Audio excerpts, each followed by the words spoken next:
Okay, a question I get asked a lot is, do I need to stay on semaglutide forever? And the answer is no, maybe, I don't know. It depends.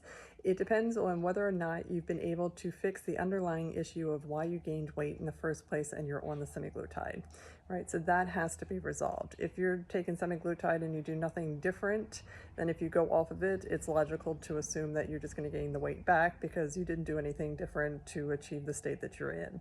So ideally, you would use the time and that you're on semaglutide to make the changes.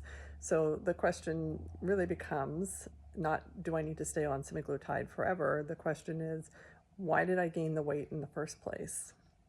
Is it because of a hormonal imbalance? Is it because you have some toxic issue going on? Is it because you have some gut issues to resolve? Is it because you have massive inflammation going on in the body? Is it because you're just eating junk and doing nothing all day? So these are issues that need to be addressed and resolved.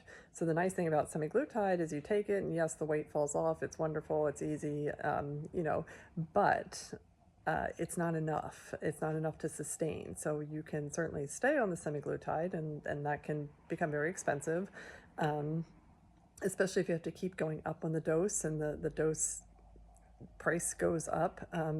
That becomes very expensive. Of course, you're saving on all the food that you're not buying. Especially what we found that we bought Cheez-Its less, because I just didn't want them. So the semaglutide certainly made it easier to make great food choices. But the underlying issue, in particular for me, was going into menopause. So I have an inflammatory process going on.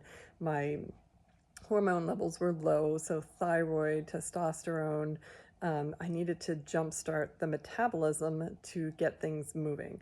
So now that I've lost 50 pounds, I'm on the lowest dose of the GLP-1, but I don't take it every week. And it's one of those things that I'm kind of weaning off. Like I'll take, even every week I might take half of the smallest dose. So if 0.25 is your starting dose, I might do 0.1 every 2 weeks or so just to kind of have it. And at that level, you could say, is it even worth it? What if you came off completely?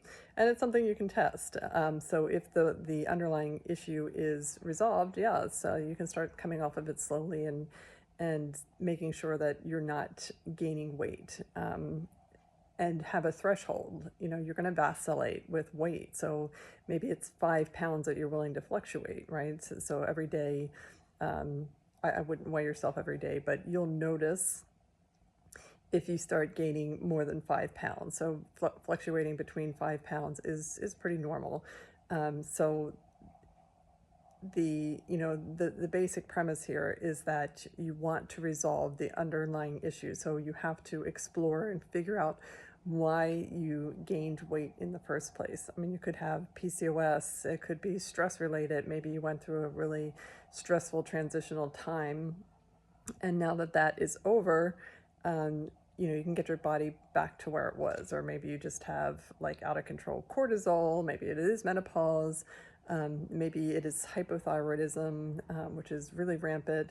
Maybe it's, there could be some toxic issue going on. You could have toxic mold. You could have endocrine disruptors that are really causing a problem in the body.